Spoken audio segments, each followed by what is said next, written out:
Hey guys, anyone here like Tron? Me too. I love Tron. Tron Legacy is the first movie I can remember being really excited about that my parents actually ended up taking me to see in the theater. There might have been others before it, but none of them had such a profound impact on me as Tron Legacy. This is the film that got me to realize how powerful a movie experience could be. I was 10 years old, and I remember sitting there watching the disc battle sequence and genuinely shaking the entire row of seats with how excited I was. I was just so enthralled by what I was seeing. And while there are definitely a lot of people like me who had a similarly impactful experience with this movie, people in general don't really seem to love Tron. Sure, it's gotten 3 movies in 43 years, Jesus Christ. But none of those movies ever actually make that much of a splash when they come out. So why does Disney keep making them? Because Tron is a different kind of franchise. You see, while other franchises keep the train rolling as hard and as fast as they can until they see the money stop printing, Tron has never been a financial juggernaut. All 3 Tron movies have middling to bad financial returns at the box office. Holy God, what are you showing me? His head. Come on! And the critical response is never too impressive either, so whenever one comes out, it gets underseen and Disney feels like it doesn't warrant a sequel. That is, until a dedicated fan community pops up and revives the series by sheer force of will, and another movie gets popped out to the exact same result. Slightly underwhelming financial performance, muted critical response, and yet it keeps happening. I think this franchise is a weird phenomenon. The movies are undoubtedly influential, but they never really get appreciated in the time that they're in theaters. At best, these movies get respectable nods for their visual innovations, but it's always with the caveat that these movies themselves are not very good, which is a really weird space for a franchise to exist. Tron is more than just a cult movie. Tron is an entire cult franchise. All right, not that kind of cult. I wanted to make this video not only because I love Tron, but I just think it's kind of fascinating. Like, how do you survive only on legacy sequels and cult followings and somehow get a movie made in 2025? The era of tentpole franchises and $500 million budgets and multiverses and cinematic universes. A franchise like this, surviving in the way that it has, just kind of feels out of place. So let's figure out how we got here, starting with Tron is a 1982 film written and directed by Steve Lisberger, a guy who directed this and nothing else worth caring about. He hasn't directed a movie since 1989, and that movie was Slipstream, starring Mark Hamill. Ducker, please! Huh. Maybe I should watch that. Anyway, one day in 1976, Lisberger bore witness to a new and exciting technology: video games. More specifically, he saw gameplay of Pong and thought to himself, holy fuck, I need to make a movie about this. And I gotta be honest, it's easy to see why he had this reaction. Holy fuck. The production of this movie is actually quite interesting. There's a 2002 documentary about it called The Making of Tron, and it's really good. You should check it out. What's relevant for this video, though, is that this movie was a bitch and a half to make. Rather than relying on building a bunch of sets and props and physically creating the world that they were imagining, you know, like every other movie was doing, they wanted to use visual effects made with something called a computer. And I don't even know what that is. They had to basically invent entirely new techniques to get this movie to look the way it does.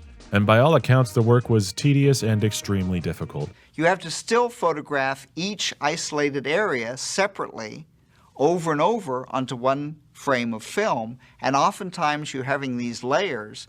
The simplest one would be 6, 7 layers deep. The most complex one could be 25, 30 layers deep. The film that we use, the Hi-Con and the continuous tone film, was a special edition that Kodak made for us. It was pre-punched, because nobody has ever done a film like that before, and nobody ever will again. For what it's worth, that work comes through.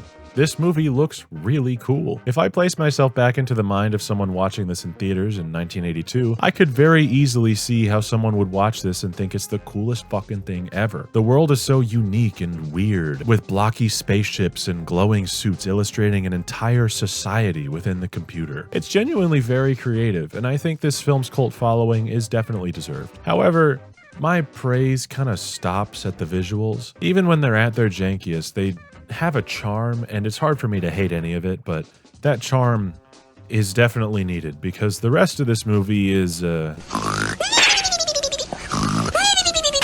yeah, I'm not really 100% into this movie. I know, I call myself a Tron fan, but I don't even really like the one that got this whole party started. But I just don't think this movie has as much appeal if you aren't already fully bought in from watching this as a kid. Tron starts out with a genuinely very cool visual of a program being built from random shapes, and that goes straight into the title card, which is sideways. And then we fly through a digital landscape that transitions into an overhead shot of the city. It's a great way to start the movie, although the very next scene is one that I have problems with. In the next scene, we are shown an arcade patron playing a game, and we see how that game translates into actions on the grid. That's the world inside the computer. And then we see the main villains of the movie, Sark and the Master Control Program, talk about some of their evil plans. Now, in my opinion, the fact that we're shown the grid before we even see our main character really undermines how we're supposed to feel about the grid. The filmmakers wanted this to be kind of a Wizard of Oz story, where we're transported from our boring-ass world into a fantastical one full of crazy shit. But this movie doesn't really do a good job of making us feel like the grid is all that fantastical. We're shown the world of the grid a pretty good amount before our main character, and it just serves to make us used to it by the time that happens. It's also hard to give a shit about what's going on when the movie itself just kind of floats from point to point without much care. The way we're introduced to our main character, Kevin Flynn, is by way of one of the clumsiest edits I have ever seen.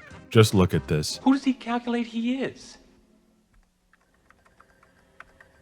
Hold on, guys. I'm getting word that this might be the best movie ever made. Flynn is trying to hack into Encom, and we see his attempt personified through Clue, a program Kevin created to sneak into Encom servers and try and find proof that his code was stolen by Edward Dillinger, who is currently a top dog at Encom and who also got Kevin fired after stealing his code. Dillinger plagiarized Kevin's code and spun it off into the two most popular and high-selling games of all time. Something that Kevin is not very happy about. Clue is ultimately unsuccessful, and he gets captured and Derezzed. Derezzed is what they call getting killed in these movies, while letting out some concerningly real screams. Oh my god. They were actually torturing his ass. Now, despite what I just said about showing the grid before Kevin gets there, I'm actually fine with this scene. In fact, if this had been the first and only time we saw the grid before Kevin was transported there, I think it would have been fine. It's a fun scene and it does a good job of showing how user interactions with the computer affect the grid. Plus, frozen JPEG of Jeff Bridges. Great stuff. We get some fun scenes in the real world with Edward shown to be an asshole businessman by frame one dismissing Peter. Good evening, Mr. Dillinger. Thank you, Peter. You can go now. Yes, sir. No hello or nothing. Just get the fuck out of here! What was Peter even doing in here? Was he keeping the office warm or something? The MCP informs Dillinger that he caught a hacker. They don't know exactly who it is, but they have their suspicions, so they shut down the level of security access that the hacker used to get in. We're then shown Alan Bradley, and he is getting locked out of the system after trying to access one of his programs. And in this scene, I was really surprised to see a genuinely stunning matte painting of an endless sea of cubicles. There's another matte painting of an impossibly big city outside Dillinger's window, and I gotta say, pretty much everything we see in the real world looks great. Bradley complains at Dillinger and reveals he's working on a program called TRON, a security program meant to monitor all activity in and out of the company, including the MCP. Dillinger acts pleased with this development. Sounds good. But then as soon as Alan leaves, the MCP immediately starts panicking. It's awesome. The very thought of being audited at all by anyone is such an unthinkable course of action that he just falls apart entirely. I can't afford to have an independent programmer monitoring me. Do you realize how many outside systems I've gone into? It's around here that I have a question. What the hell does Encom even do? They publish the two most popular games of all time, but they also develop security programs and intelligent AI? And hold on, the next scene shows us that they also develop revolutionary laser technology that atomizes physical objects and places them into the computer? What the hell is going on here? Later on, when Kevin is explaining his plan to steal the proof he needs, he says he was developing the games on his downtime. So what do Encom employees do for their normal work? Alan developing the TRON program seems like it was an extracurricular activity as well. So I just don't understand. The fact that the company makes no sense doesn't really matter in this movie. It's just something that I found was funny. But rest assured, the other movies will only make this company structure more confusing. Laura is one of the laser techs, and she is currently dating Alan and used to date Kevin. She wants to go to Flynn's arcade and warn him that Dillinger is onto him, much to Alan's dismay. When they get there, Flynn explains why he was hacking into Encom, and they all think that he's actually kind of based for this. So they devise a plan to find the proof of Dillinger's theft. The gang sneaks into Encom. Now that is a big door. And the MCP digitizes Kevin. And here is where the movie kind of begins to go downhill. From the moment we enter the grid until the end of the movie is a gradual decrease in quality with occasional peaks here and there, and it's all because they just can't make the grid feel significant. Flynn is written to be initially surprised for like 2 seconds, and then he just kind of tanks it the rest of the movie. I don't know why they wrote him to be like this. It feels like he's been here before, and that everything happening is the equivalent of a traffic jam on the way to work. It doesn't feel like the grid is worth giving too much of a shit about because our surrogate character doesn't really care either. Anyway, the MCP tells Sark to throw Kevin on the game grid until he dies. Sark loves to game, so he's initially happy about this, but when the MCP informs him that Kevin is a user, he kinda wavers. He ultimately complies with some mild torture, and Kevin is taken to prison. Here he meets Ram, who we saw earlier in the first grid section at the start of the movie. Ram thinks he's a bit weird, but he's rooting for him. Kevin is then assigned an identity disc and forced to participate in a disc battle. Also, when Flynn is commanded to finish the game and kill his opponent, something about his line read is kinda funny to me. Finish the game! No! Flynn is taken from the Disc Wars arena and sent immediately to the Light Cycle grid, where he is reunited with Ram and meets Tron. Kevin initially thinks Tron is Alan since they look exactly alike, but Tron is like, "What? How do you know about Alan?" And rather than tell him that he's a user, Kevin pretends he's a program, with a directive from his user to destroy the MCP. And Tron also has that directive, so now they're best friends. They fight a team of Sark's lackeys in their light cycles, and they blow a hole in the wall to get the hell out of there. They drink some glowy water, run some more, and Tron gets separated from Kevin and Ram. Kevin and Ram think Tron died, while Tron thinks Kevin and Ram died. Kevin creates a recognizer out of rubble, which shocks Ram. Ram succumbs to his injuries, but not before learning that Kevin is a user. Tron finds Yori, a program version of Laura, and Kevin encounters Bit, and they fly around in a humorous sequence. Tron speaks to Alan and reaffirms his objective. Kevin is reunited with Tron, sees Yori, and tries to steal her from Tron almost instantly. Programs don't seem to have a concept of romance or anything, so Tron and Yori just kind of think this is weird rather than getting offended. They board a train and ride towards the MCP's core until Sark catches up with them, and Kevin pulls some more user wizardry, but it's not enough, and Tron gets separated. Kevin and Yori think Tron died, the second time someone's thought Tron died this movie, and Sark commands the destruction of the ship as soon as he leaves it. Yori is ready to give up until Kevin pulls some user magic. They get to the MCP's core and a final battle ensues. Kevin kisses Yori and then jumps into the MCP, which allows Tron to kill it, and Kevin is spat back out into the real world with the proof he was looking for. Dillinger finds out he's cooked, and Kevin arrives on a helicopter.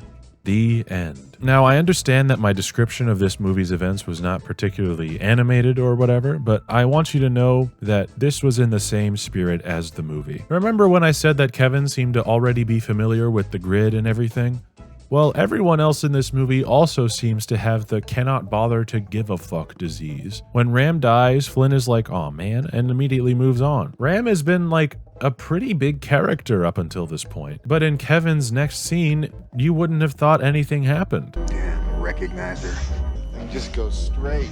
When Kevin finally gets to tell Tron about it, Tron is also like, "Aw man," and then we move on. Everything in the movie is played like this. This is my biggest issue with the movie, and it never goes away. If you're gonna do a fish out of water story, you have to make the fish actually realize he's out of water, and you gotta make the land interesting. Kevin Flynn might as well be drowning, and that land ain't much for walking, I'll tell you that much. Listen, I find the effects and art direction very impressive, but the actual events that we see take place on the grid are less than impressive to me. The light cycle battle is fun, for sure, and when you consider that the technology was so primitive and they were having to do blind math for all the animations and camera movements, it is a feat of creation. It's easy to forgive a lot of the jank because of how much effort was put into it, but this lacrosse-ass disc battle is just not cool or exciting at all. I'm sorry, this doesn't compel me. And like, yeah, They put a shit ton of effort into this movie, but the directing is the problem. There's a lot of suspense and drama left on the table because the direction is just not that exciting. Effort being put into a movie does not automatically mean that movie is exciting to watch. The final sequence in particular suffers from this. It's a lot of static camera work, shoddy fight direction, and kind of laughable design choices, and it just makes for an underwhelming finale. I do like some things when we get to the grid. For one, I think Bit is a very charming little guy, and the sequence where Flynn and Bit are in the recognizer flying through the city is actually my favorite of the whole movie. It's got some great comedy, Jeff Bridges is having a lot of fun, and there's a good amount of tension throughout the sequence. If more of the movie had this tone, I would be way more into it. The way the recognizer crashes is hilarious, and it's funny on purpose. It feels like a great balance of comedy and action for the movie to have, and it's certainly more compelling than the dry attempts at more serious sci-fi, I guess. In fact, let's talk about the tone for a minute. It starts out on the right foot, alluding to some kind of religion that programs have established, and that it's not something that's entirely popular. The accountant that Flynn fights in the lacrosse arena is introduced by giving reference to the users as he's escorted to jail, and the guards call him a religious nut. This is good world building. It implies that there's some kind of religion in the grid, but the authoritarian regime that's taken hold either doesn't believe in it or doesn't want people to believe in it, and is taking efforts to actively suppress it. It's a cool idea, but it's not really followed up in any meaningful way, in my opinion. For one, the rest of the programs we see here seem fully bought into the idea that users are out there and created all of them. The dramatic tension around this element is mostly centered around Flynn hiding the fact that he's a user from TRON and RAM. When RAM finds out right before his death, he's surprised, yeah, but not at the fact that users exist at all. It's at the fact that Flynn specifically is a user. The surprise feels like it's coming from the wrong place. The same thing happens later on when TRON finds out that Flynn's a user. I don't know why Flynn being a user was kept from TRON at all, because TRON has had direct communication with Alan, his user, multiple times. He has no reason to doubt that users exist. In fact, he has a pretty good view of his user. The reveal is pretty inconsequential anyway. TRON just goes, wow, I thought users had it all together, and Flynn is like, crazy, right? We don't! And then we just move on. It just doesn't feel like they really thought through what they wanted to do with it. Is it a comment on religions, cults, faith in spite of oppression? The movie doesn't really commit to any of these, and it leads to me feeling like there's a lot of missed potential. It's the same problem as I've had with everything else in this movie. Missed potential and lack of dramatic weight. The elements that get the most development here are characters, and those characters are Flynn, Sark, and the Master Control Program. Flynn we've talked about. He's at his most charming when he's doing funny stuff, but they don't let him do that enough. The MCP we've touched on. The only thing I really want to add to him is that he looks wonderfully ridiculous in the finale, and Sark is maybe the funniest of the three. All he wants to do is game. He's so awesome. Genuinely the most entertaining character in this movie. I've seen people respond to criticisms of this movie with, well, it doesn't matter because the grid is so rich and cool. And like, is it? It's definitely cool, but rich is not a word I would use. The world building is actually kind of ass. It's also not a turn your brain off and have fun kind of movie, because there are too many moments where things are just moving too slowly. What's more likely to happen is that your brain is going to turn itself off because it's bored. The movie is just boring. The look of the grid, while impressive, is not completely cohesive. There are multiple animation studios working on this movie so they could get it done on time, and it kind of shows. Sometimes something will move and you'll go, hang on, that's not how things moved before, and while I definitely don't think any of the animation is bad, this lack of visual cohesion definitely makes the world of the grid feel underdone. The movie is more interested in funny turns of phrases and puns than world building. A character is called RAM. They use a battering ram and call it a logic probe. Memory is like a physical lane that looks like a bloodstream. There's a tower called an input-output tower where they communicate with users. There's this whole part. Well, here goes nothing. Yeah, interesting. You hear what you just said?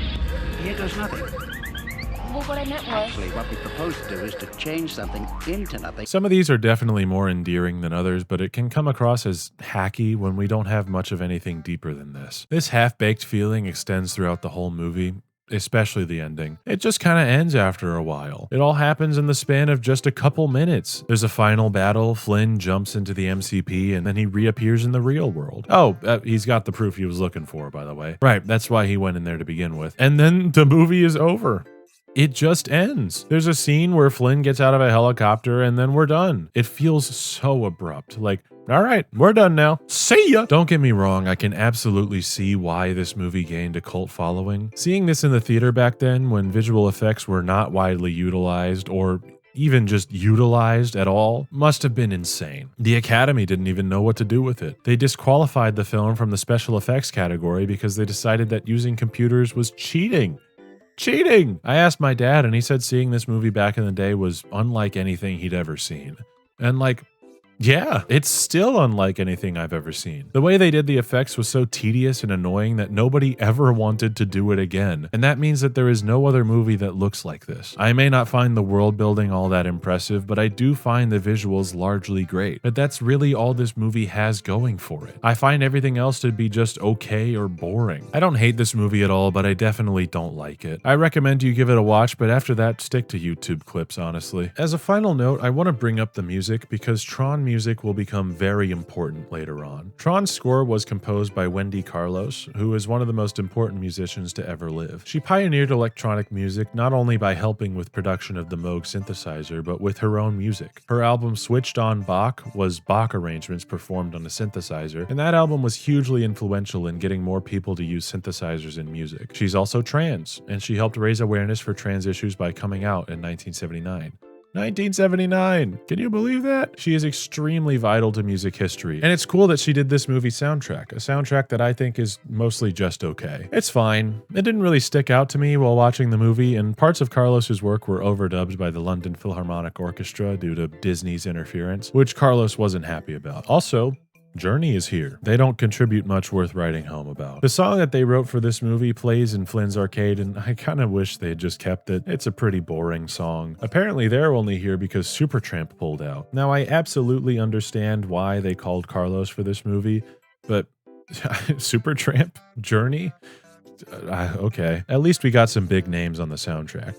Maybe we should do that next time. TRON has an interesting hold on me. Whenever I see clips of it, I go, wow, this movie's awesome. I should watch it again. And then I remember what it was like to actually watch the movie and reconsider. For me, it's a 4 out of 10. It's a very cool looking movie, but it's ultimately too boring for me to really like it. Many people, not me, say this about Avatar, which is interesting because you could make a case for this being the Avatar of the time. Both movies are technological marvels that suffer from at times subpar storytelling, but have a lasting legacy due to audiences being dazzled by the visual splendor of it all. Unfortunately, this analogy falls apart when you look at the box office returns. TRON was not a hit. It grossed $33 million against a budget of $17, which is nothing to sneeze at, but definitely not a smash hit, and certainly peanuts in the wake of Star Wars and its monster $300 million against an even lower budget of $11 million. Certainly not Disney's Star Wars competitor. It was enough to secure a cult following, but another TRON movie seemed like a distant dream rather than anything that was actually going to happen. I do think the fact that this movie's legacy has lasted so long is very cool. I guess the theater experience was magical enough to keep a hold on people, and that hold lasted long enough to give Disney the idea that they could make money off of a sequel.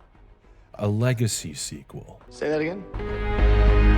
In 2005, Disney began actually committing to making a sequel to TRON. Joseph Kosinski, director of multiple iconic video game commercials, was brought on to direct, and this would be his first feature-length film. Kosinski was not really stoked about the direction Disney wanted to go with the movie. They wanted to go in a direction that was more reminiscent of The Matrix, so Kosinski made a concept trailer to get Disney on the same page as him, and there was so much aura in that test footage, it worked.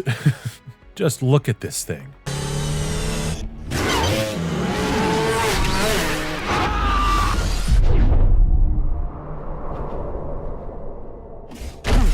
Production took 67 days in Vancouver, and this movie was mostly shot in 3D, with 10 different visual effects studios brought on to fully bring this world to life. So how'd it turn out? Well, I'm not gonna lie to you. This is one of my favorite movies of all time. I understand that this is because I was 10 years old when I first watched it, so maybe if I had seen the original TRON instead, that one would be one of my favorite movies, but that's just not how it shook out, guys. It's been over 15 years, and while I can acknowledge that this movie does have its flaws, they don't really bother me. Sorry guys, this is not a movie I am capable of being remotely objective about. We begin our tale 7 years or so after the events of the first movie, and that goes straight into the title card, which is Sideways. Kevin Flynn is CEO of Encom. He is rightfully recognized as the creator of the 2 most popular video games of all time, and he has a son named Sam. Life could not be better for our favorite normal-looking guy. We see Kevin telling Sam a bedtime story about his time on the grid, and he makes it sound crazy. I do think it's funny how Kevin describes the events of the first movie as this awesome adventure when, if you watch that movie, it doesn't really seem like he gave a fuck at all. If he was describing it how it came off he experienced them in that movie, he would have been more like, yeah, the grid's actually kind of annoying. You don't want to go there. Now, let's get this out of the way right now. This is absolutely a movie where I can see someone arguing that it is carried by its visuals and sound. Like, even from the first moments, it is apparent that this movie is going to be one of the coolest movies ever made. Hell, it even finds a way to make a news montage like 10% cooler. Instead of just cutting between news clips like any other movie would do, they put us in a dusty-ass, ominous CRT world. Like, diegetically, this makes no sense. But it doesn't matter. It's cool. And I think doesn't matter, it's cool applies to pretty much this entire movie. Is the script amazing? Doesn't matter, it's cool. Is anyone turning in an Oscar-level performance? Doesn't matter, it's cool. Hey, why does Kevin look like that? This movie still looks perfect after all this time. Perfect. Everything. The effects are all seamless. There's not a single green screen that looks obvious, not a single digital element that looks dated. It's all perfect.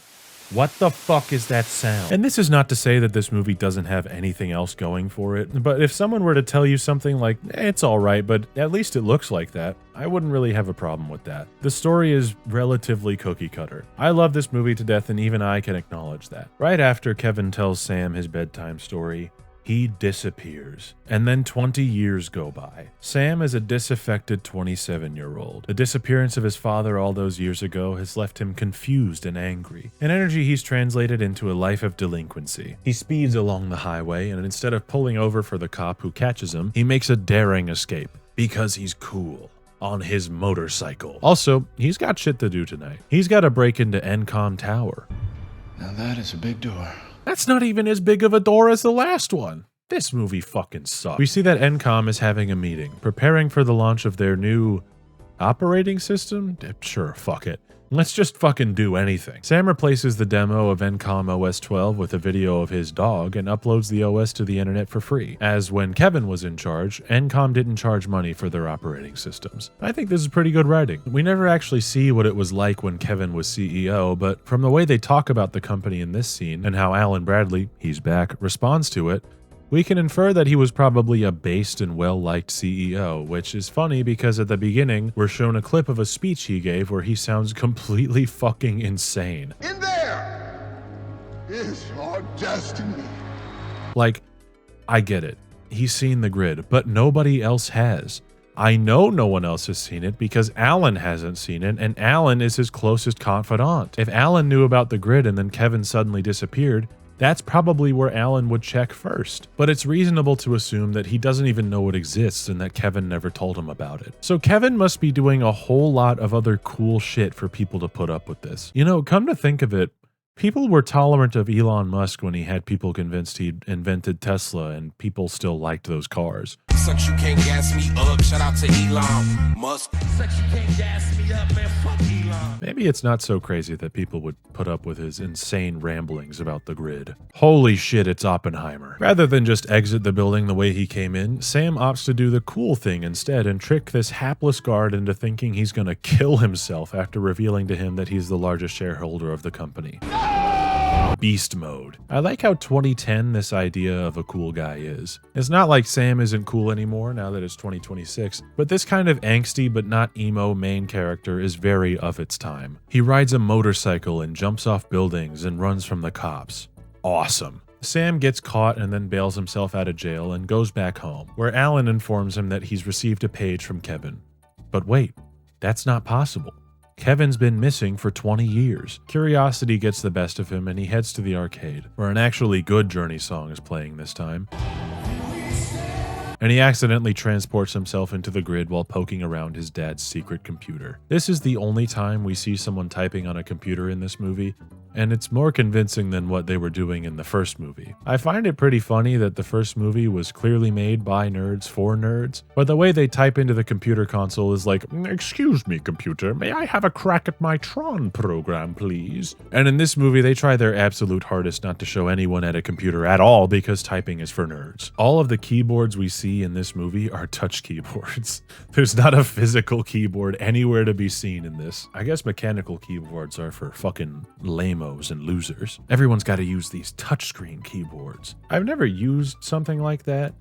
I can only imagine it just kind of sucks, but anyway. There's definitely an effort taking place to make this franchise no longer for nerds, which is pretty funny, considering the concept is getting transported into the computer. I can't really speak to how successful they were in pulling this off. I am not an unbiased reviewer here at all, but I do know that this movie's legacy is significantly more Star Wars than Star Trek, if you get what I mean. Well, at least Star Wars before Rise of Skywalker came out and Disney forgot how to put out a Star Wars movie. God, Mandalorian and Grogu is going to be ass. Anyway, considering this movie was born almost entirely from a concept trailer where the main idea was aura, it makes sense that it's seen in a different light from the original Tron. I do appreciate that this movie is more grounded and self-serious the whole way through, rather than trying to split the difference between that and Looney Tunes.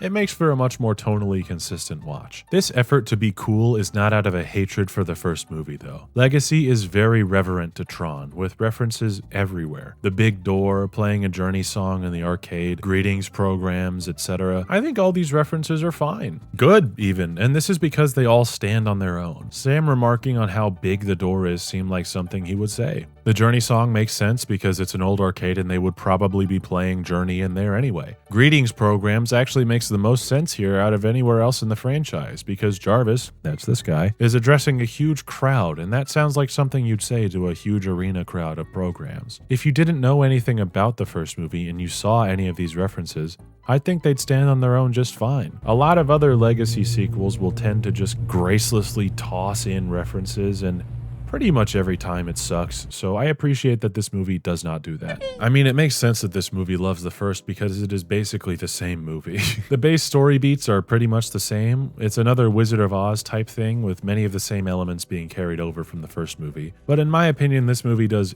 everything better. For one, Tron Legacy does not waste any time getting the party started. It is a very tight script. Some would even say it's too tight, and we don't get enough time to get attached to the characters, but I am not one of those people. We get the setup for Sam, we get the inciting incident, and then by minute 23, we're on the grid, and that's where we stay for the rest of the movie. What's interesting, though, is that in the first movie, 30 minutes in is right where Kevin gets transported into the grid. It's only 7 more minutes, but for some reason, it feels like it takes way longer to get going. I think this is for a few reasons, but chief among them is that in Legacy, we are experiencing everything in the grid for the first time at the same time as Sam. It seems like screenwriting 101, and it is, but after watching the first movie where they did not do this, it feels like finding water in the desert. Like, come on, guys. You're writing a Wizard of Oz type story.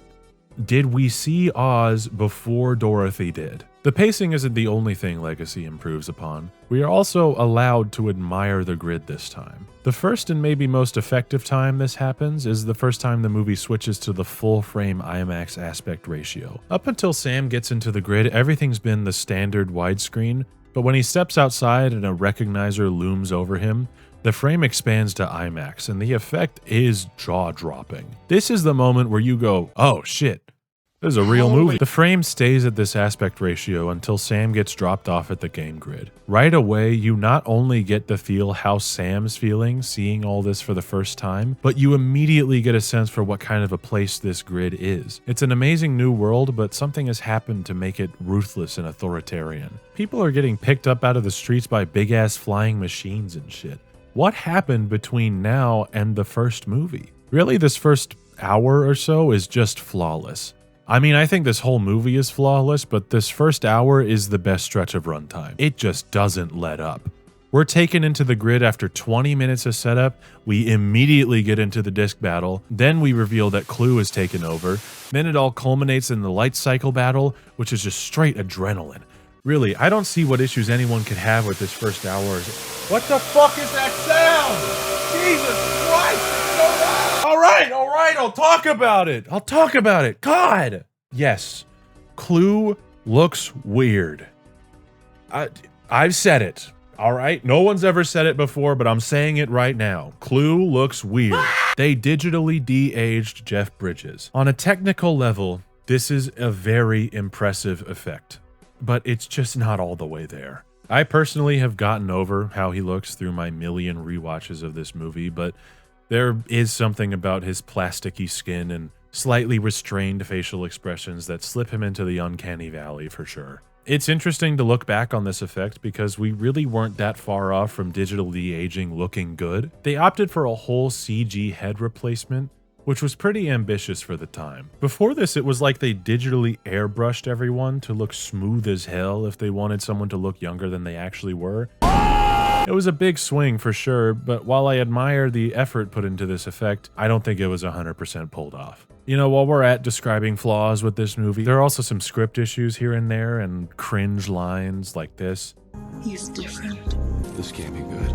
But I feel like I just got dunked on. Oh, brother. Still, I don't really care about those problems. This movie is just so damn cool. Look at this fucking disc battle. Isn't that sick? It's so gladiatorial and raw. People are getting their heads cut off. It's crazy. And when Rinsler, that's this guy, enters the picture, shit gets even wilder.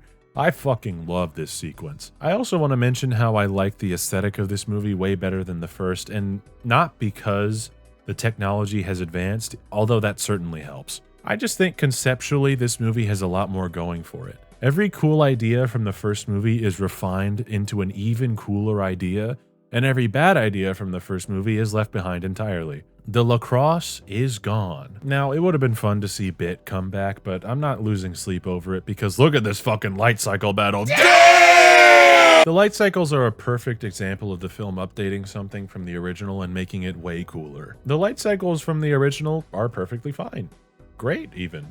But the technology of the time meant that they could only do so much with it. The new light cycle battle communicates speed and impact so much better, and the cycles themselves look sick as fuck. The way that the light trails are interpreted from solid blocky walls to smooth glassy streams feels so right. It almost feels like this is what the artists from the original movie were going for the whole time. I also love how they're filled with glow stick fluid. It adds a weight to the destruction that wouldn't have been there otherwise. I don't want any of this to come off like I'm strictly dunking on the original's aesthetic, because I'm not. It still looks good. But I just appreciate Legacy's look so much, not only because it's fucking sick, but because it feels like the natural evolution of ideas that were already present in the first movie that I already liked. This extends to some of the more abstract ideas from the first movie as well. The first TRON had the concept of believing in the user, and it was taken very literally. Programs seemed to have differing opinions on whether or not users existed at all, and there was not much more beyond that.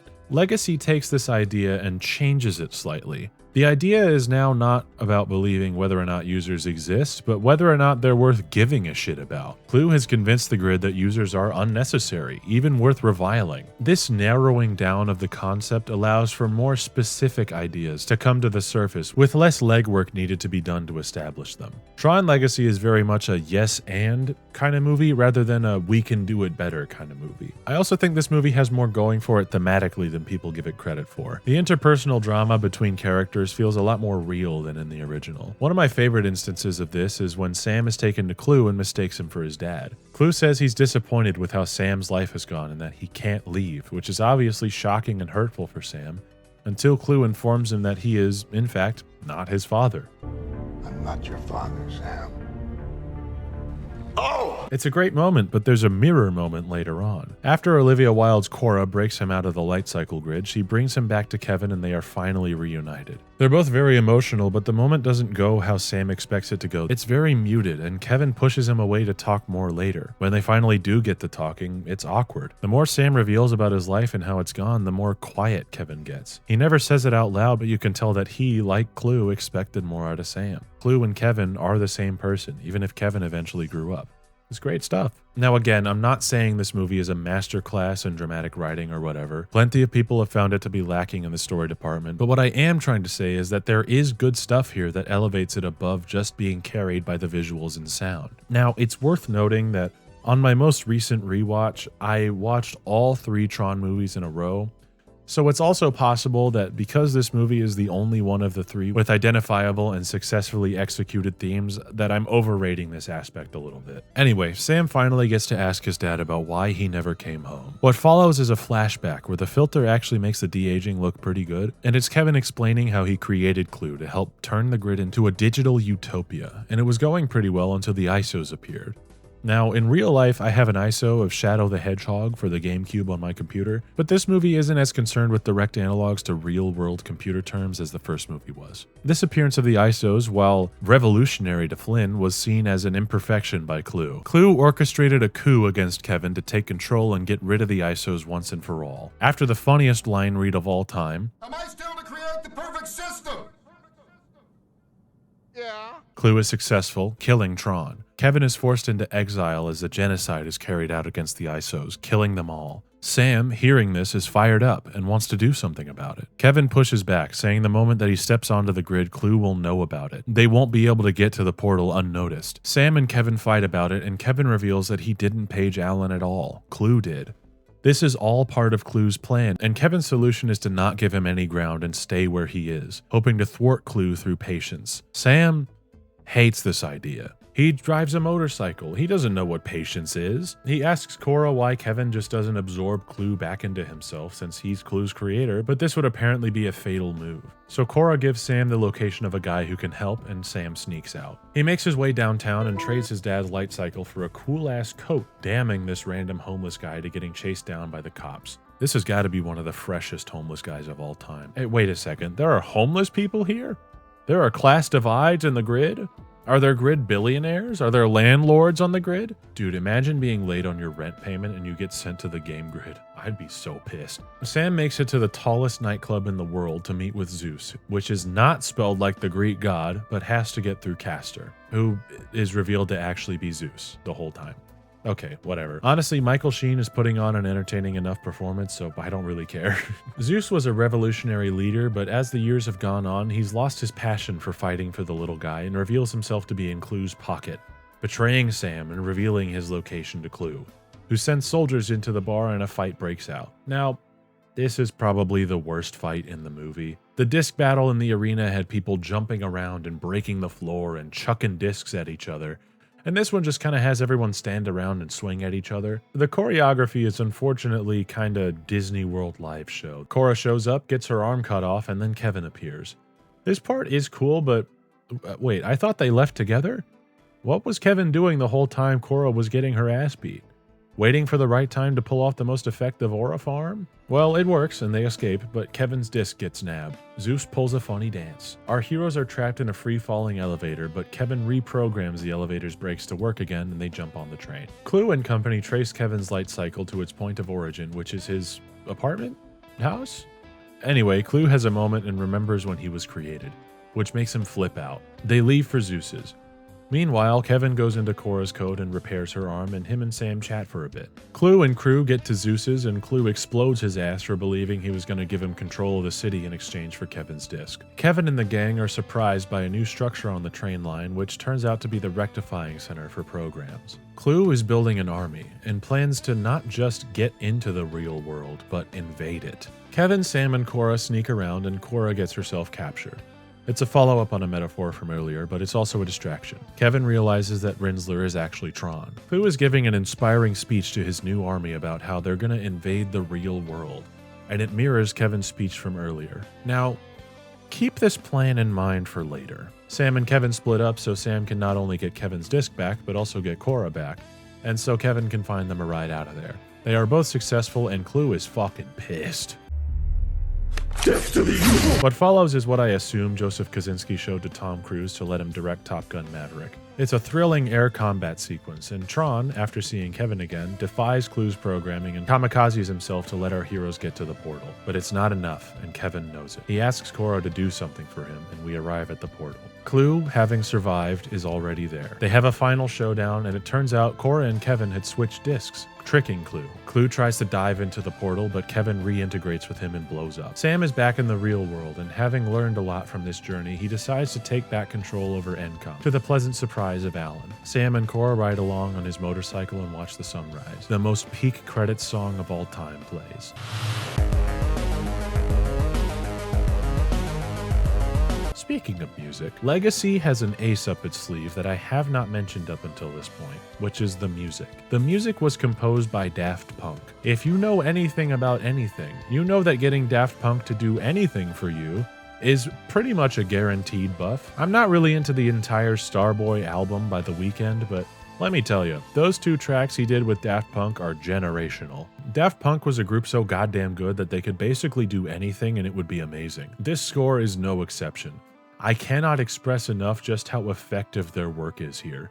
This movie would absolutely be worse without it. I generally don't like critiques like this where it's like, oh, if you remove this vital part of the movie's identity, then the movie would be worse. But no, Tron Legacy might actually be cooked without the music. Are you fucking hearing this shit?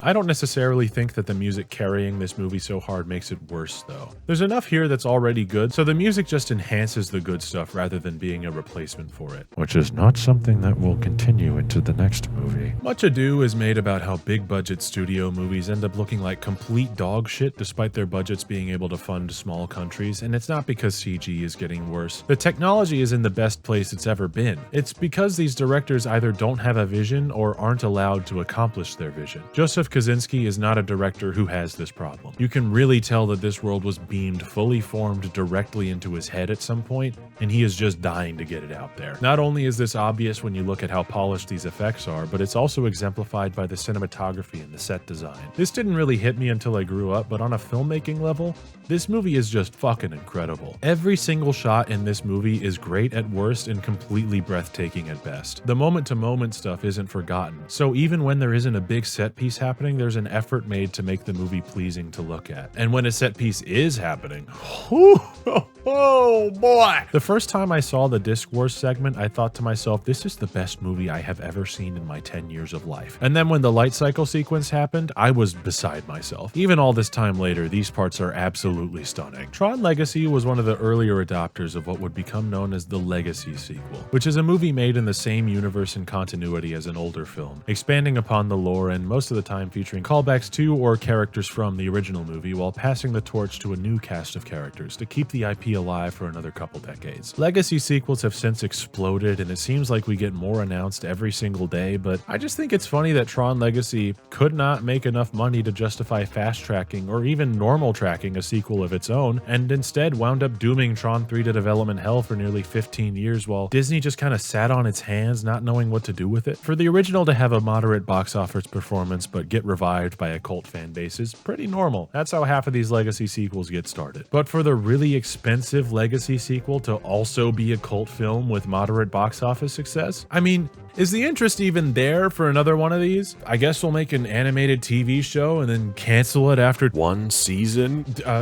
Okay, we'll do a PS3 video game, a shitty short film. Guys, what the hell do we do with this Tron thing? I am disappointed that this movie didn't get a proper sequel because they said that Cillian Murphy was going to be the villain of the next one, and I would have liked to have seen where that was going to go. What a world we could have lived in if Tron 3 was a direct sequel to Legacy rather than itself another Legacy sequel. Regardless of that, I fucking love this movie. Even with its flaws, I cannot deny that I have a blast every time I watch it. This gets a 10 because I was 10 years old when I first watched it. And hey, even though we never got a direct sequel to Legacy, we did at least get a sequel. I can at least hope that it went over well. I wonder why I have 10 pages left in my script. Tron Legacy did well at the box office, but it didn't set the world on fire. Critically, it didn't impress, and while audiences generally liked it, Disney decided to stall on making a third movie for a while. They had a script, and in 2015 they announced that Kaczynski would be back, with Garrett Hedlund and Olivia Wilde reprising their roles, but there was a catch. They hinged Tron 3 getting made on the success of Tomorrowland, a movie that they banked on hard. You may not remember this, but Disney pushed Tomorrowland like it was, well, Star Wars. And then Tomorrowland came out and it flopped. So in the very same year that they announced it would be getting made, Disney canceled Tron 3. And now it's 2025 and Tron Ares is in theaters. We've waited 15 fucking years for this. The biggest question on everyone's minds is it good? No. Guys, it sucks. Really fucking bad. I feel like I'm taking some kind of crazy pills because the theater I was in seemed to be having a great time. There were numerous out loud laughs and moments where everyone clapped. But I thought this fucking sucked. Ass! Now, okay, I'm not stupid, okay? I didn't have high hopes going into this movie because of one big ol' elephant in the room, but I kind of expected that big ol' elephant to be the only problem, or at least the only big problem. But this movie suffers from a bog standard Pinocchio wants to be a real boy script. To get you out of the grid, you turn Pinocchio into a real boy? Yes, he actually says this, and no, I did not plan that. Oh my god. All around lazy acting, obnoxious key jangling, and at times very lackluster visuals. And the elephant. Let's get him out of the way first. Jared Leto is the main character in this movie. He also has credible accusations of sexual misconduct from multiple women.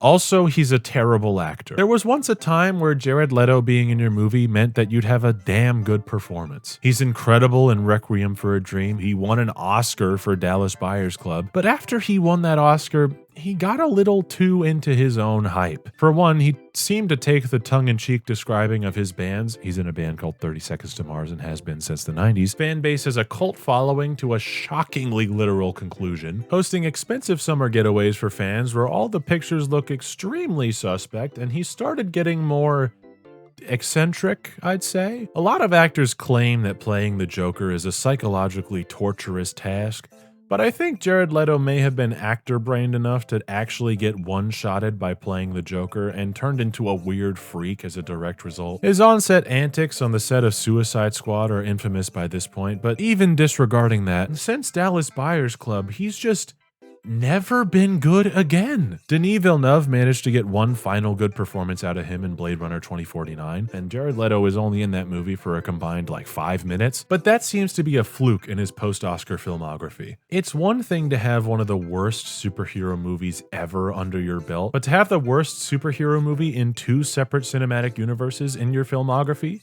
you have gotta either be doing this on purpose, or you love the smell of your own farts so much that you actually think what you're doing is some cool shit. I have my suspicions on which one it is for Leto. Anyway, when I heard that Leto was going to be the lead in Tron Ares, I felt real despair. Every bit of good news that came out about this movie was tainted by Leto taunting me in the back of my mind. Oh shit, Tron 3's happening. Fucking finally. Ooh, Evan Peters is gonna be in it. That's cool. Oh, Greta Lee and Gillian Anderson. Awesome. Cameron Monaghan. Always glad to see that guy. He should be the main character, honestly. And 9 Inch Nails is doing the music. Dude, this is gonna be the best movie fucking ever. Man, I definitely had other reasons to worry, don't get me wrong. After 7 fucking years of no progress and changing screenwriters and corporate acquisitions placing it on the back burner, Joseph Kosinski let go of Tron 3 to move on to actually profitable cinema with real movie stars, and his career is doing amazingly. But now that he's gone, who do you get to replace the guy who would go on to direct Top Gun Maverick, F1, and a Miami Vice remake? Oh, I know. The guy who directed Lion? Okay, odd choice, but maybe he can get something going here. That's a good movie. It got nominated for Best Picture when it came out, and what's that? He left the project? Okay, who's up next? The guy who directed Pirates of the Caribbean 5 and Maleficent 2? Yeah, sure, why not? We can let the guy who's directing Tron 3 have a background in directing the worst fucking big budget movies of all time. Why fucking not? This guy's name is Joachim Roning, and he doesn't have all misses in his filmography. Kon-Tiki was good, and I heard good things about The Young Woman in the Sea, but neither of those are blockbusters. Every time this guy has been handed a blockbuster, he has beefed it really badly, and I was not looking forward to what he would do with Tron. Maybe he should have made Ares about Jared Leto on a boat or something. Maybe then it would have been good. And Leto, man, why the fuck is he attached? As the lead, no less. What could possibly be the reason for this? Wait, the official story is that in 2017, it was announced that the movie would now be a soft reboot with Jared Leto attached as star and producer. Oh my goodness! Is Jared Leto the only reason this movie exists? Oh my god, man. He took his Suicide Squad clout and bargained it into a Tron sequel. Fuck! This isn't just wild speculation on my part. It's pretty well known that Leto loves Tron, and apparently he had been campaigning to get a third movie made for years, eventually just taking matters into his own hands and banking the entire movie on his star power to finally get it made. The trouble is, by this point, Jared Leto doesn't have star power anymore. Years of bomb after bomb have conditioned audiences to bristle at the very sight of him. He has to have some kind of blackmail on studio execs. I don't know how he keeps getting big lead roles like this. Would I rather have the Tron sequel be this movie or no Tron sequel at all? Probably none at all. I would rather have the original third Tron movie, but nobody went to go see Tomorrowland, and that's somehow Tron's fault.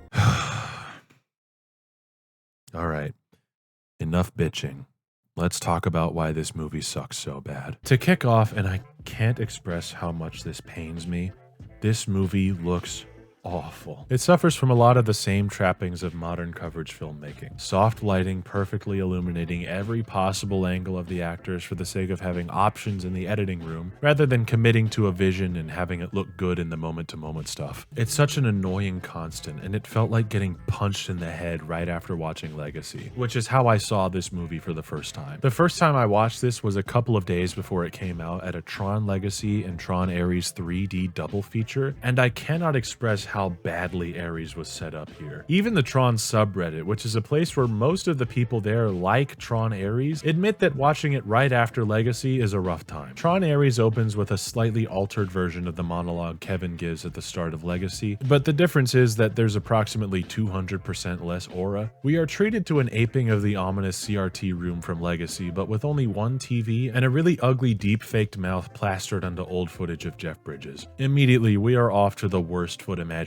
but don't worry, it's about to get worse! We then have the misfortune of witnessing what this movie thinks passes for a news montage. It's not unlike the one we get in Legacy after Flynn disappears, but it looks a million times uglier. It genuinely looks like a bunch of video game characters from like 25 years ago with the shitty projection mapping. These are the very first things you see in this movie. I really thought I was in for one of the worst looking movies I've ever seen after this. Thankfully, it is only a really bad looking movie and not, say, The Flash. That horrible opening gives way to an admittedly pretty cool sequence where Ares is being brute force trained to fight, and that goes straight into the title card, which is sideways. And the best part about this sequence is that Jared Leto doesn't take the helmet off, which gave me a false hope that he wouldn't for most of the movie. Alas, he only wears it one more time. We are then introduced to Eve Kim, current CEO of Encom, and her assistant, Seth Flores. Seth is the worst character in any of these Tron movies. He is extremely fucking annoying. She was so sure Flynn left us the answer. Like on a floppy disk? Poor Flynn lived before the cloud, huh? Dude, I can make breakfast burritos right here. Seth, please shut the fuck up. Now, technological literacy has never been a strong point of this franchise. That's part of the fun, but we have got to stop having characters open things with a single stroke of the space bar in movies. It comes off like how boomers understand how computers work. Like, oh, the biggest button is the one you hit to get the video to play. We get our first taste of Greta Lee not trying at all, and honestly, good for her. This script is terrible. As a matter of fact, nobody seems to be trying except for Evan Peters as Julian Dillinger. Evan Peters' entire filmography is being the one tolerable performance in the worst dog shit you've ever seen, and that trend continues in this movie. Julian presents the shareholders, I think these are the shareholders, with his revolutionary AI military technology.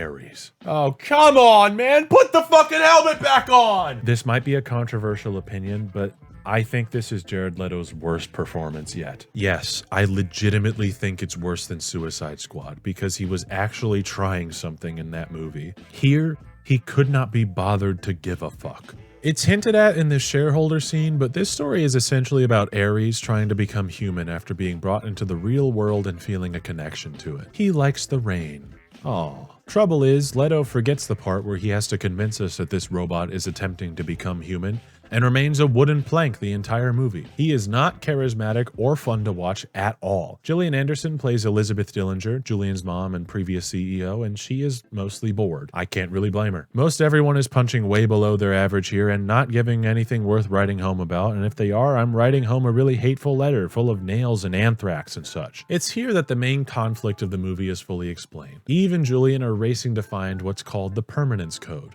which is something that will allow objects and programs from the grid to remain in the real world indefinitely. See, since the events of the last movie, Encom and Dillinger have both figured out how to get things out of the grid and into the real world, but there's a 29-minute time limit. After those 29 minutes, whatever you've transported into the real world derezzes. We see our first example of this when Elizabeth absconds Julian for omitting this fact to the shareholders and Jared Leto dies. Yes! Yes! Just kidding, he's still in the movie. Fuck! Now let me raise a point. This movie's conflict is just Clue's plan from Legacy. Clue's plan is to get Kevin's disc so he can travel into the real world with his army and take over. Now you might think that Ares has a completely different plot, and in some ways, yes. But this movie asks the question, what if Clue was actually onto something? Both Encom and Dillinger are basically fighting for the same thing that Clue was. A route to get people and things from the grid to exist in the real world. But if that could happen, the entire world would be destroyed. And the fact that the way to get something from the grid to stick around in the real world is a replicable MacGuffin like the permanence code rather than a single MacGuffin like Kevin's identity disk just opens up this world to a fucked up level of implications. Like imagine if someone hacked into either company's database, found the permanence code, I steal these things, man. And now some random guy can just spawn anything into the real world. Sure, they could spawn in infinite food and no one would go hungry, but they could also spawn in worse things, like a weapon of some sorts, or an army, or a nuclear bomb. Now, I'm not saying that this movie is implying their characters would do that, except I absolutely am because Dillinger was going to do this! He literally talks about how AI is the future of warfare and, buddy, you're not wrong. Hey, I'm editing. I wanted to expand on this a little more. I know that Dillinger is not being presented as a good guy and that his actions are being framed in a negative light, but we don't really know what Encom plans to do with this technology other than the nebulous, we want to help people, which could mean anything. It just comes off as short-sighted. This is such a stupid premise, and it's basically entirely ruined by the existence of the permanence code. Legacy was smart enough to kick that can down the road, and maybe Kaczynski's Tron 3 would have run into similar issues, but at least that movie treated the idea of bringing things from the grid into the real world as something worth considering for more than a couple seconds. Now here is where I have another issue with this movie. Eve's motivation. Eve is on the hunt for the permanence code, not just for the nebulous business reasons that we're not privy to, but there's a line where she implies that part of the reason she's into AI research is to comfort those who have lost loved ones. More specifically, as an avenue to talk to those who are no longer with us. Would you prefer to talk to a real person? Of course, but what if that person is no longer in your life? No longer here? Pair this up with her dead sister, and is she trying to bring her sister back from the dead in the form of a program? Jesus fucking Christ. Now, in concept, I don't have a problem with this being her motivation. Considering there are things in the real world that are not too far off from this that are actually happening, I think it's a pretty perfect opportunity to comment on a topic like this. AI is a pretty hot button issue, and it has been for a few years. There's a lot to talk about as far as the ethics of it go, but I hope I'm not being controversial when I say that this movie does absolutely nothing with this. It does not have the stones to talk about it at all. The script is so scared of actually investigating this topic that the most we get is, "Aw, Eve is sad about her sister dying."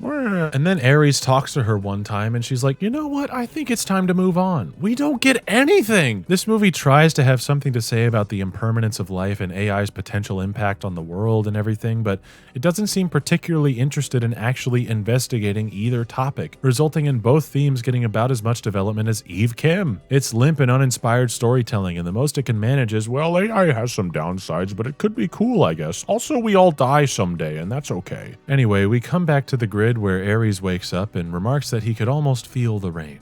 Oh, sorry. The condensed moisture of the atmosphere falling visibly in separate drops. Jesus Christ. Athena, Ares' second in command, says the worst line of the entire movie. Feel?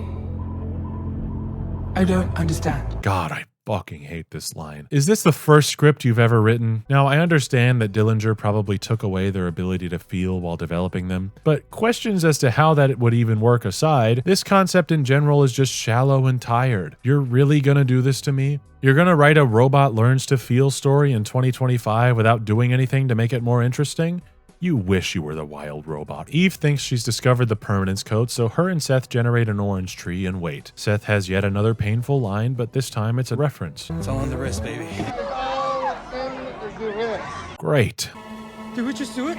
Seth, shut up! Meanwhile, Dillinger commands Ares to hack into Encom systems and grab Eve's file to hopefully find the permanence code, as he suspects she's closer to finding it than he is. There are some cool moments in this sequence. I think the bit where Ares walks up the completely vertical stairs is cool, and they apparently did this practically, but I really cannot get down with how the grid looks overall. It just looks like an ugly Disney Infinity stage.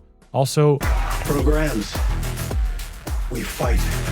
Programs we fight? How are you managing to be even lamer than the first movie? Remember how I mentioned earlier how I was excited for Cameron Monaghan to be in this movie? Well, here he is.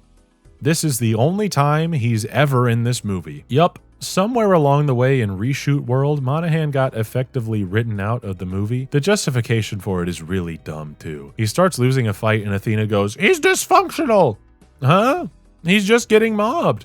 You left him behind, and then Dillinger fucking kills him forever for it. What happened to iterating on a program and making it stronger? It just feels like a really weak excuse to write him out of the movie. Anyway, thanks to Ares treating us to functionally a news montage that's meant to substitute as character development for Eve, Julian now knows that Eve has the permanence code. So he sends Ares into the real world to go get her. And I really feel like he should have taught these programs some stealth because, oh my god, it feels like they're going out of their way to cause as much of a ruckus as possible. People are gonna have questions about this dude. You cut a cop car in half with red light. Still, Jared Leto keeps the mask on and barely talks for most of the sequence, so it gets a thumbs up in my book. Wait, hold on. Was Eve merging off the highway by swerving in front of a bus a reference to Legacy? No, that can't be right. I'm thinking about it too hard. Okay, Dumont Recycling?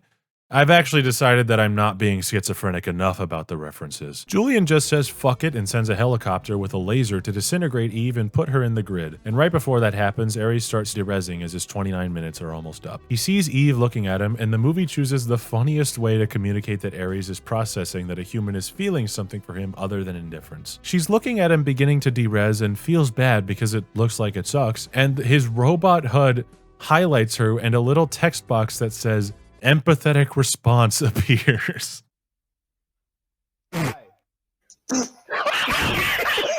I assume they put this in because Leto was incapable of conveying any emotion other than constipation on the day of shooting, but this is really funny. Like, yeah, I got that she started to feel bad for him. I suppose the challenge would be convincing us that Ares is getting that, but I feel like if we had a better actor in this role, then that problem wouldn't be here to begin with. This is not an elegant solution at all. Eve is transported into the grid and her body is built up, and it looks like she can't function without her identity disk, which is not how that works, but whatever. It's not even how that works later in this movie, but what the fuck do I know? She broke the drive that contained the permanence code before she got transported into the grid, but it's somewhere in her head and Julian is determined to get it out, even though extracting that from her disk will kill her. Hi, editing again. I also don't know why this would kill her. In Legacy, we see Clue look at Sam's identity disk and review all of Sam's memories at once.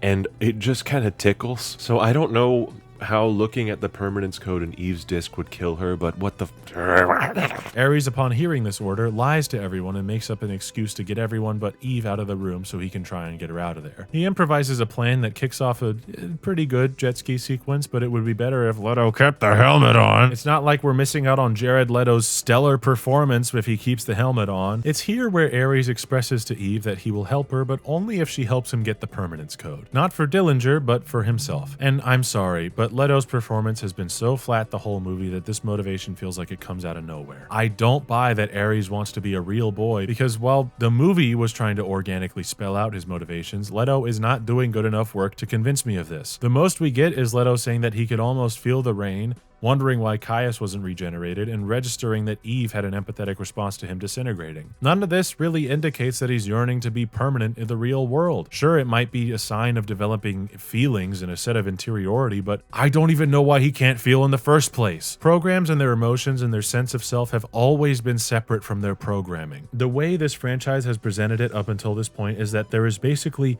no explanation as to why programs can feel. And that's fine.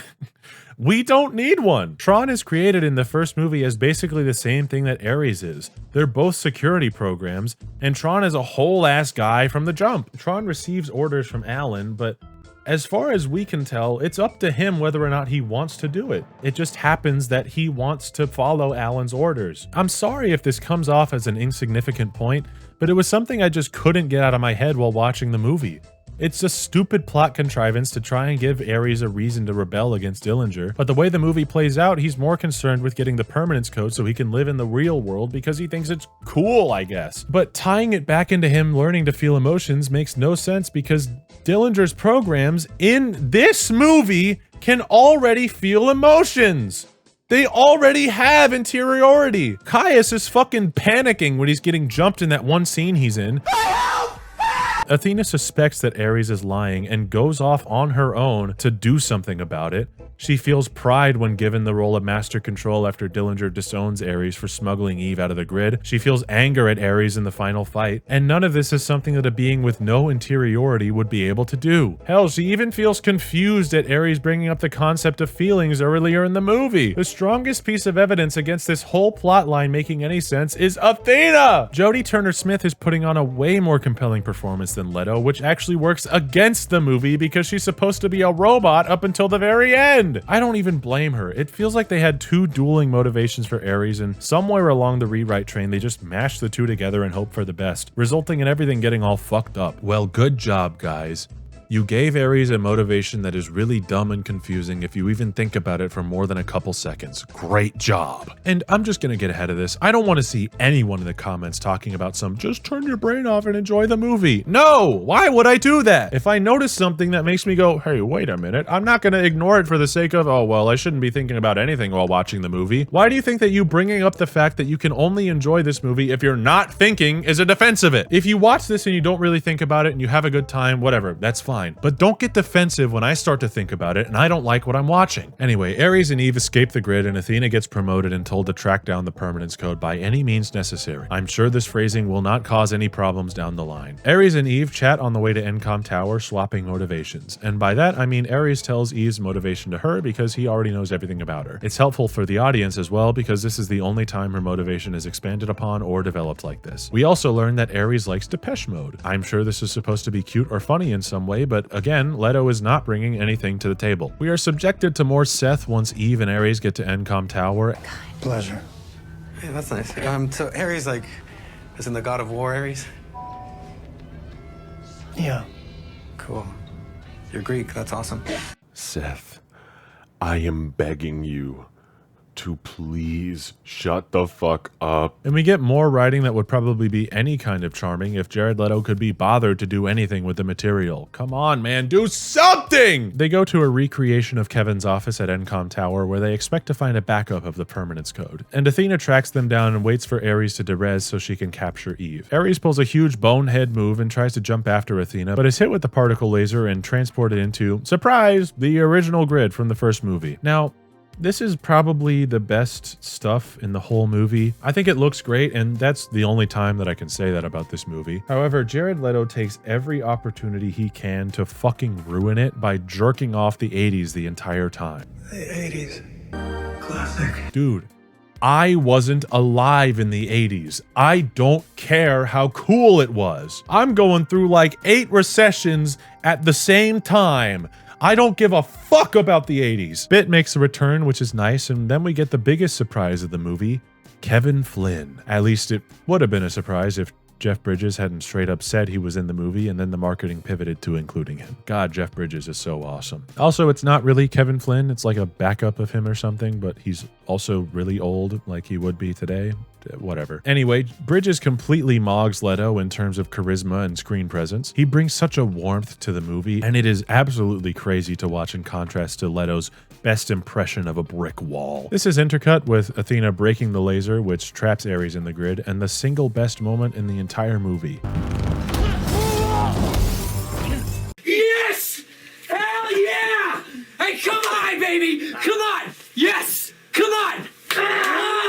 There is a really stupid bit where Eve is crawling under some arcade machines, and rather than go around or something, Athena throws them all one by one, which is just fucking wasting time, man. You're on a time limit. Athena expires right as she's about to capture Eve, but hesitates when the fire alarm goes off and she feels the sprinklers. Something about the rain really gets these guys going. Ares gets the permanence code from Flynn by describing how he likes Depeche Mode, and the sheer loving aura coming from Jeff Bridges is almost enough for me to fully get into this scene. Athena comes back and begins assembling a recognizer, much to Dillinger's dismay, and in a completely unforeseen event, Julian's mom shows up to inform him that she's taking back control of the company and shutting this whole operation down. Upon seeing this, Athena stabs Elizabeth because, you know, any means necessary, and intimidates Julian into backing down. Back at Encom, Seth genuinely pulls a, guys, you're gonna want to see this. Hey Eve. Not now, Seth.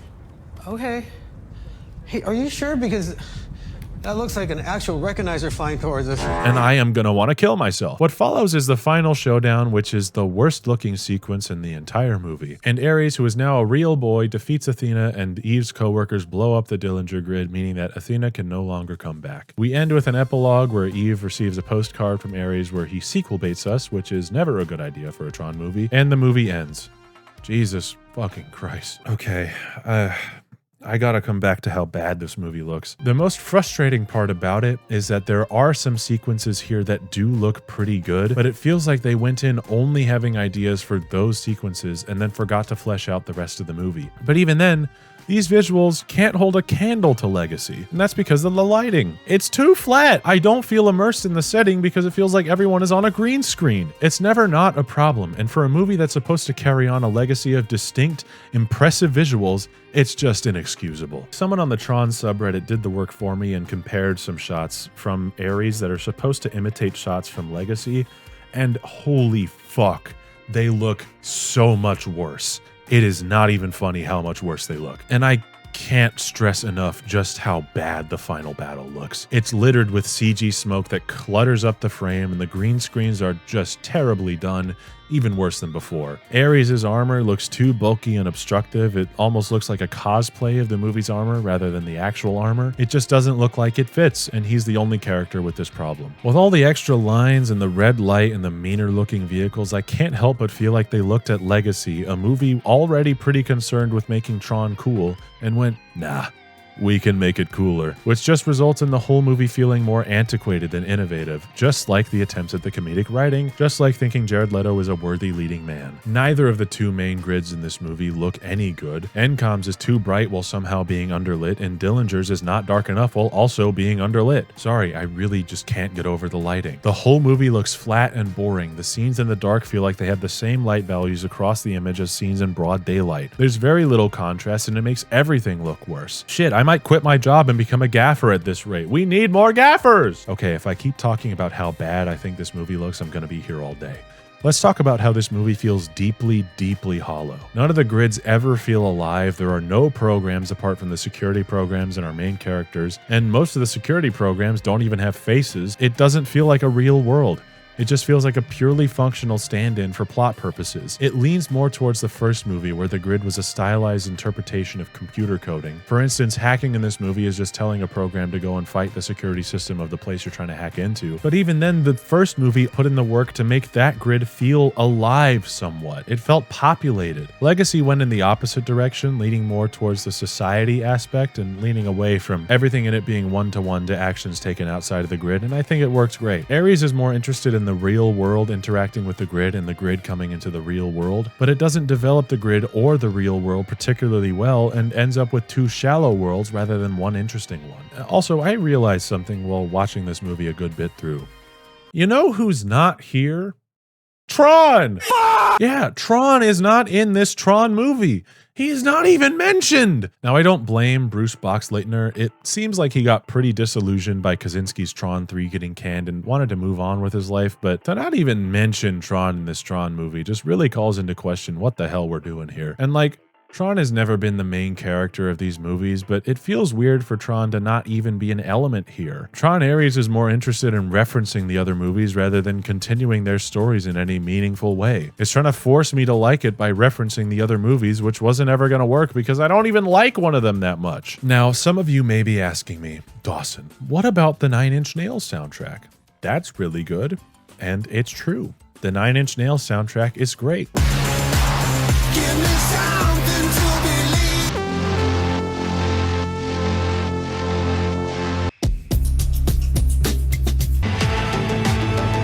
However, I was talking to my friend Carson about this movie after he watched it and also hated it, and he pointed out how the vibe of the soundtrack does not match most of the movie. And you know, I gotta agree. During the hacking scene, it works just fine. The opening, also just fine. The jet ski scene, also fine. However, I just don't think it works in the real world. Ironically enough, the soundtrack is too cool for this movie. We spend far too much time in the real world for the soundtrack to have the appropriate vibe for what's going on. You can't just plop characters with Tron outfits in this boring-ass real world and expect me to get fooled by the score into thinking whatever I'm watching is actually awesome. If most of this movie took place on the grid, I could see the score matching up more appropriately, but 9 Inch Nails is making grid music.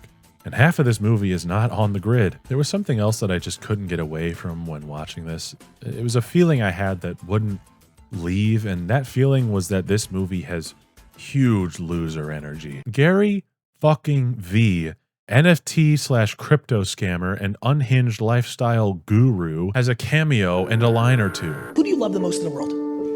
My family. Every day, like literally once a day, genuinely sit there for 5 minutes and make pretend one of them got shot in the face. The movie did a cross promo with XAI. There was a Mr. Beast promo.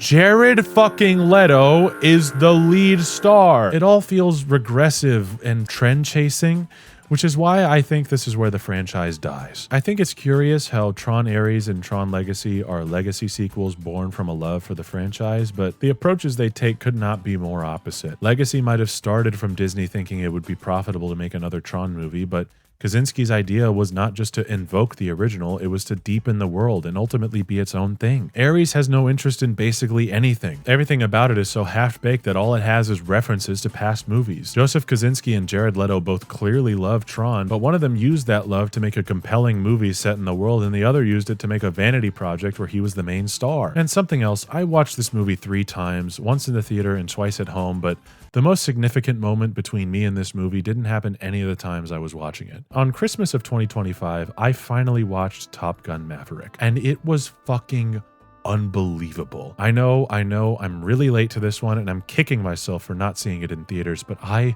fucking loved it. And I haven't seen the first Top Gun, but the fact that I liked Maverick this much without having seen the original really speaks to how well that movie stands on its own. It was genuinely one of the most exciting movies I've ever seen in my life. And you know who directed it? Joseph Kosinski.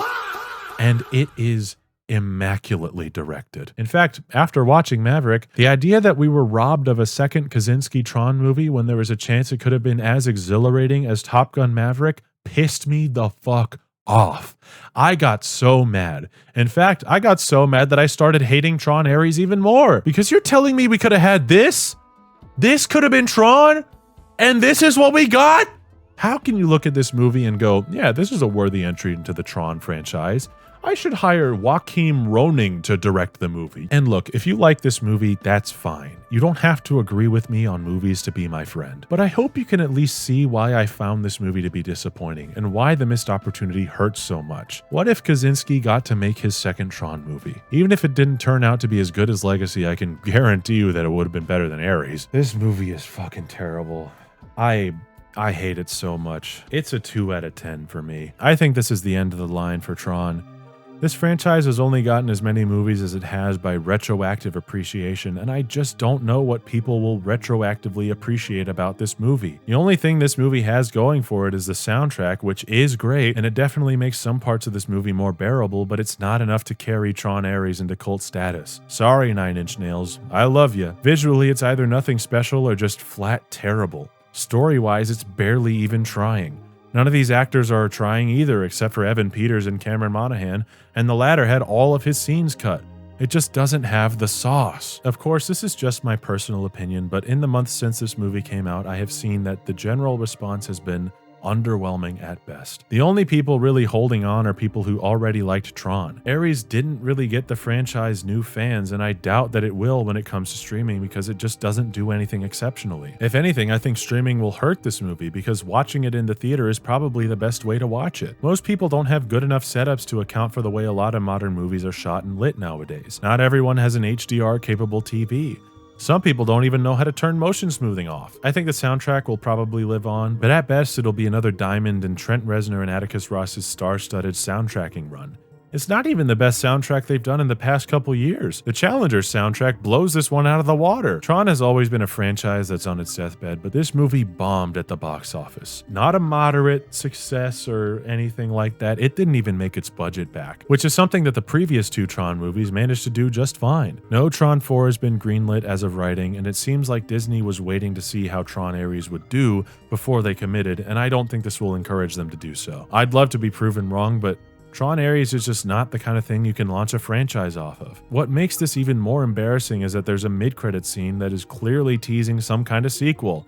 And while it might be cool to see where it goes, I can't say I'm left begging for a continuation to this story. So I guess that's it.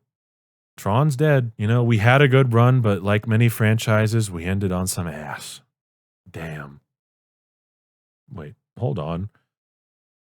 This movie is doing really well on streaming, and it's also doing really well on Blu-ray sales. And Nine Inch Nails won a Grammy for As Alive as You Need Me to Be. Oh, are we gonna get a sequel to Tron Ares? Well, we'll see. See you guys in 15 years, I guess. Ah!